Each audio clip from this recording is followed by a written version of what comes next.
Hi, welcome to holisticinvestment.in. Union multi asset allocation fund NFOல invest பண்ணிங்கன்னா உங்கள் wealth creation ஜேர்னிக்கு இது ஹெல்ப்ஃபுல்லாக இருக்குமா இல்லையான்றது தான் நம்ம இப்போ இந்த வீடியோவில் இன்னும் இன்டெப்த்தாக அனலைஸ் பண்ணி பார்க்க போகிறோம். ஸோ வாங்க நம்ம இப்போ வீடியோக்குள்ளே போகலாம். இந்த NFOவை அனலைஸ் பண்ணுறதுக்கு முன்னாடி ஃபர்ஸ்ட் இதை பற்றின சில பேசிக் டீட்டெயில்ஸை நம்ம தெரிஞ்சுப்போம். ஸோ இதோட NFOன்றதுனால 20th August 2024 ஓப்பன் ஆகி 3rd September 2024 வரைக்கும் ஓப்பனில் இருக்கும். So first multi asset allocation ஃபண்டாக நம்ம தெரிஞ்சுப்போம். மல்டி அசட் அலோகேஷன் ஃபண்டா என்னன்னு பார்த்தீங்கன்னா வெரைட்டியில் காம்பினேஷன் ஆஃப் அசட் கிளாஸஸில் இன்வெஸ்ட் பண்ணக்கூடிய ஒரு டைவர்சிஃபைட் மியூச்சுவல் ஃபண்டை தான் மல்டி அசட் அலோகேஷன் ஃபண்ட் அப்படின்ற சொல்லுவாங்க. இப்போது அஸ் பர் செபி கைட்லைன் அப்படின்னு பார்த்தீங்கன்னா ஒரு மல்டி அசட் அலோகேஷன் ஃபண்டில் வந்துட்டு மினிமம் 3 அசட் கிளாஸஸ்லேயே மினிமமாக ஒவ்வொரு அசட் கிளாஸுமே 10% வரைக்குமாவது இன்வெஸ்ட்மெண்ட் இருக்கணும். பட் ஒரு இன்வெஸ்டராக வந்து நீங்கள் இந்த ப்ரொப்போர்ஷனை சூஸ் பண்ணிக்கலாம். 3 அசட் கிளாஸஸ்லையுமே உங்களுக்கு ஏற்ற மாதிரி நீங்கள் ப்ரொப்போர்ஷன் சூஸ் பண்ணிக்கலாம் எவ்வளோ உங்களுக்கு சூட்டபுளாக இருக்குன்ட்டு. பட் மினிமம் க்ரைட்டீரியாவாக 10% கண்டிப்பாக ஒவ்வொரு அசட் கிளாஸுமே இருந்தே ஆகணும். அதுக்கு கீழே இல்லாமல் இருக்கக்கூடாது. ப்ளஸ் ஒரு இன்வெஸ்டராக உங்களுக்கு அசட் கிளாஸஸ் சூஸ் பண்ண என்னென்ன டிஃப்ரெண்ட் ஆப்ஷன்ஸ் இருக்குன்னு பார்த்தீங்கன்னா ஈக்விட்டி, டெப்ட், கோல்டு, டிஜிட்டல் அசட்ஸ் இந்த மாதிரி நிறைய ஆப்ஷன்ஸ் இருக்குது. ஸோ ஒரு மல்டி அசட் அலோகேஷன் ஃபண்டில் நீங்கள் இத்தனை அசட் கிளாஸஸில் இன்வெஸ்ட் பண்ணக்கூடிய ஒரு பொட்டன்ஷியல் இருக்குது. அண்ட் இந்த NFOட சில கீ ஃபீச்சர்ஸ் என்ன அப்படின்னு பார்த்தீங்கன்னா இது ஓப்பன் எண்டட் ஃபண்ட் டைப். இதோட பெஞ்ச் மார்க்காக இண்டெக்ஸாக என்னென்னு யூஸ் பண்ணுறாங்க அப்படின்னா Nifty 50 TRI, CRI, SIL, short term bond index, domestic price of gold இதெல்லாம் வந்து அவங்க பெஞ்ச் மார்க்காக வச்சுருக்காங்க. இதில் இன்வெஸ்ட் பண்ணால் உங்களுக்கு தேவையான மினிமம் அமௌண்ட்டே பார்த்தீங்கன்னா 1000 rupees தான். அண்ட் இந்த NFOல எந்த விதமான என்ட்ரி லோட் கிடையாது. பட் 15 டேஸ்க்கு முன்னாடி ரிடம் பண்ணிட்டீங்க அப்படின்னா 1% வரைக்கும் எக்ஸிட் லோட் இருக்குது. அண்ட் இந்த NFOட ஃபண்ட் மேனேஜர்ஸ் யார் பார்த்தீங்கன்னா mister Hardik Bora, mister Sanjay Bembalkar and mister Anindya Sarkar.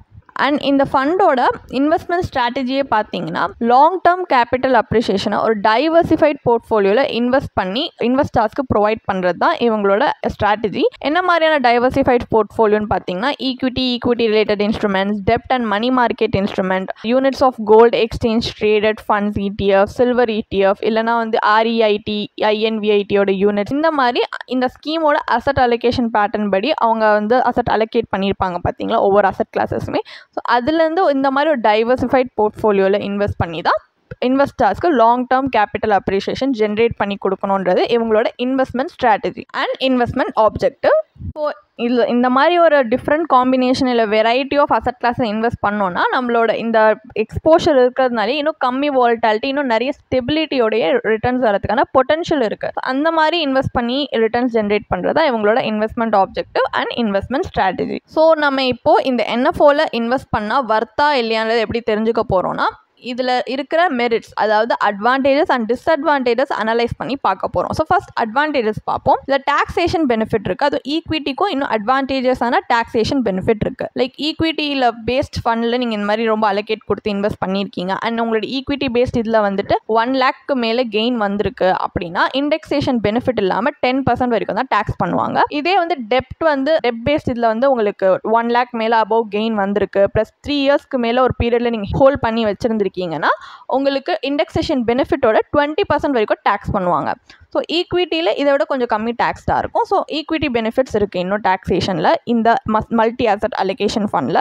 Plus various asset கிளாஸஸில் இன்வெஸ்ட் பண்ணுறதுனால இன்னும் லாங் டேர்ம் கோல்ஸ், உங்களோட லாங் டேர்ம் ஃபினான்ஷியல் கோல்ஸ்க்கு இதில் வந்து அலைன் ஆகிறதுக்கான பொட்டென்ஷியல் இருக்குது. நம்ம நல்லா இன்வெஸ்ட் பண்ணி வந்து அந்த லாங் டேர்ம் கோல்ஸை அலைன் பண்ணி இன்வெஸ்ட் பண்ணுறதுக்கான பொட்டென்ஷியல் இருக்குது. ப்ளஸ் டிஃப்ரெண்ட் அசட் கிளாஸஸில் இன்வெஸ்ட் பண்ணுற ப்ரிவிலேஜ் இருக்கிறதுனால இது நம்ம லாங் டேர்ம் ஃபினான்ஷியல் கோல்ஸ்க்கு அலைன் ஆகிற பொட்டென்ஷியல் இருக்குது. ப்ளஸ் இதில் வந்து நிறைய அசட் கிளாஸஸில் நம்ம இன்வெஸ்ட் பண்ணுறதுனால ஒரு டைவர்சிஃபைட் போர்ட்ஃபோலியோ மெயின்டைன் பண்ணுற பொட்டென்ஷியலும் இருக்குது. ஸோ டைவர்சிஃபைட் போர்ட்ஃபோலியோ மெயின்டைன் பண்ணுறதுனால நம்மளுக்கு கம்மி வாலட்டாலிட்டி வரதுனால இன்னும் லெஸ் இன்வெஸ்ட்மெண்ட் ரிஸ்க் அப்படின்னும் சொல்லலாம். ஸோ கேபிட்டல் அப்ரிஷியேஷனும் லாங் டேர்மில் நல்லதாக வரதுக்கும் பொட்டன்ஷியல் இருக்கு. ஸோ இந்த மாதிரி சில அட்வான்டேஜஸ் இருக்கு. இதே டிஸ்அட்வான்டேஜஸ் அப்படின்னு பார்த்தோம்னா நிறைய அசட் கிளாஸஸ்ல இன்வெஸ்ட் பண்றதுனால ஓவர் டைவர்சிஃபிகேஷன் ஆகிறதுக்கும் சான்சஸ் இருக்கு. இதனால நம்ம ஓவரால் ரிட்டர்ன்ஸ் பாதிக்கப்படவும் டைல்யூட் ஆகவும் சான்சஸ் இருக்கு.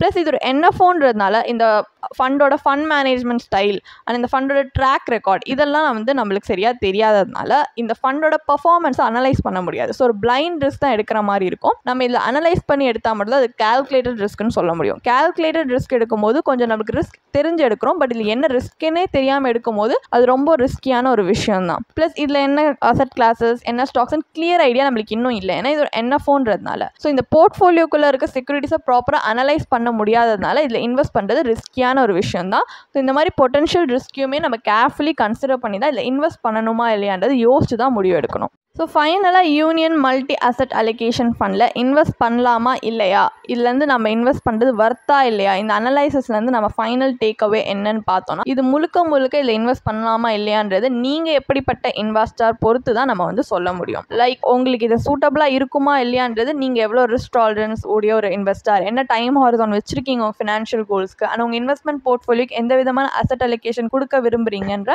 நிறைய ஃபேக்டர்ஸ் கன்சிடர் பண்ணி தான் இதில் நம்ம இன்வெஸ்ட் பண்ணலாமா இல்லையான்றதை வந்து நீங்கள் முடிவு எடுக்க முடியும். பட் எங்கள் பர்சனல் ஒப்பீனியன் என்னன்னா, இந்த மாதிரி ஒரு NFOல இன்வெஸ்ட் பண்ணுறதுக்கு இதே மாதிரி சிமிலரான எக்ஸிஸ்டிங் மியூச்சுவல் ஃபண்ட்ஸ் ஆல்ரெடி மார்க்கெட்டில் இருக்கும். ப்ளஸ் இந்த NFOன்றதுனால இந்த இனிமேல் தான் எப்படி பெர்ஃபார்ம் பண்ண போகிறதே நம்ம பார்க்க போகிறோம். பட் இதில் வந்து எக்ஸிஸ்டிங் மியூச்சுவல் ஃபண்ட்ஸில் பார்த்தீங்கன்னா ஆல்ரெடி ஒரு 7 to 10 years வந்து மார்க்கெட்டில் இருந்து அந்த ட்ராக் ரெக்கார்டோட இருக்கிற ஃபண்ட்ஸ் இருக்கும். ஸோ 7 to 10 years இருக்கிற ஒரு ட்ராக் ரெக்கார்டோட இருக்கிற ஒரு மியூச்சுவல் ஃபண்டில் நீங்கள் இன்வெஸ்ட் பண்ணீங்க அனலைஸ் பண்ணி அப்படின்னா உங்களுக்கு இதை விட நல்ல ரிட்டர்ன்ஸ் வரதுக்கு சான்சஸ் இருக்குது. ஏன்னா நம்ம வந்து அதில் கால்குலேட்டட் ரிஸ்க் எடுக்கிறோம். ஒரு 7 to 10 yearsன்றப்போ மார்க்கெட் சைக்கிள் கம்ப்ளீட் ஆகியிருக்கும். ஸோ மொத்தமாக மார்க்கெட் சைக்கிள் இது எப்படி பெர்ஃபார்ம் பண்ணியிருக்குன்றதை ப்ராப்பராக அனலைஸ் பண்ணி நம்மளால் இன்வெஸ்ட் பண்ண முடியுது. இது இனிமேல் தான் எப்படி இன்வெஸ்ட் பண்ண போகிறோம், எப்படி வந்து பெர்ஃபார்ம் பண்ண போகுதுன்னு நம்ம பார்க்கறதுனால நம்மளால் இது ப்ராப்பராக அனலைஸ் பண்ண முடியாது. ஏன்னா நம்மக்கிட்ட ப்ராப்பர் போர்ட்ஃபோலியோ ரிசர்ச் இல்லாததுனால இதில் இன்வெஸ்ட் பண்ணுறது கண்டிப்பாக ரிஸ்கியான ஒரு விஷயம் தான். அதனால் நீங்கள் இந்த மாதிரி NFOல இன்வெஸ்ட் பண்ணி ஒரு பிளைண்ட் ரிஸ்க் எடுக்கிறதுக்கு ஆல்ரெடி எக்ஸிஸ்டிங்காக இருக்கிற மியூச்சுவல் ஃபண்ட், அதாவது ஒரு 7 to 10 years minimum track record வச்சிருக்கிற மியூச்சுவல் ஃபண்டில் அனலைஸ் பண்ணி கால்குலேட்டட் ரிஸ்க் எடுத்து நீங்கள் இன்வெஸ்ட் பண்ணலாம். அப்போது பட் உங்களுக்கு யூனியன் மல்டி அசட் அலோகேஷன் ஃபண்டில் இன்வெஸ்ட் பண்ணணும்னு தோணுது, இதில் இன்வெஸ்ட் பண்ணி பார்த்தா இது எப்படி தான் பெர்ஃபார்ம் பண்ணுதுன்னு பார்க்கணுன்னு தோணுது அப்படின்னா, அண்ட் உங்ககிட்ட சர்ப்ளஸ் மணி இருக்குது அப்படின்னா உங்களோட கோர் இன்வெஸ்ட்மெண்ட் போர்ட்ஃபோலியோக்கு பதிலாக உங்கள் சேட்டலைட் போர்ட்ஃபோலியோ மூலியமாக நீங்கள் இன்வெஸ்ட் பண்ணி பார்க்கலாம்.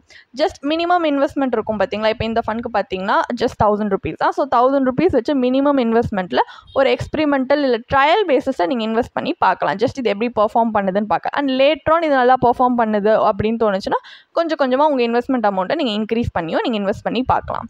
பட் இன்வெஸ்ட் பண்ண ஸ்டார்ட் பண்ணும்போது கண்டிப்பாக ஒரு மினிமம் இன்வெஸ்ட்மெண்ட்டோட ஒரு ட்ரையல் பேஸிஸில் நீங்கள் இன்வெஸ்ட் பண்ணி பார்க்கலாம், சப்போஸ் உங்களுக்கு தோணுது அப்படின்னா.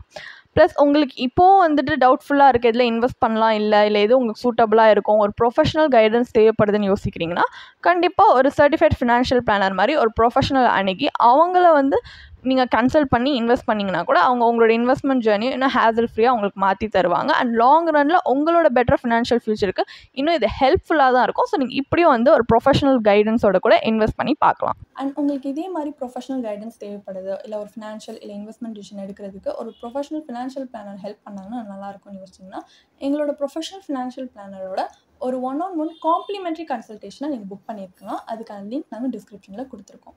ப்ளஸ் நாங்கள் ரெகுலராக ஃப்ரீயாகவே லைவ் வெபினார்ஸ் கண்டக்ட் பண்ணுறோம். இந்த வெபினார்ஸில் நீங்கள் வந்து இன்வெஸ்ட்மெண்ட் இல்லை ஃபினான்ஷியல் இன்சைட்ஸை இந்த ஃபினான்ஸ் இண்டஸ்ட்ரியோட லீடிங் எக்ஸ்பர்ட்ஸ் மூலியமாகவே டேரெக்டாக கற்றுக்கலாம்.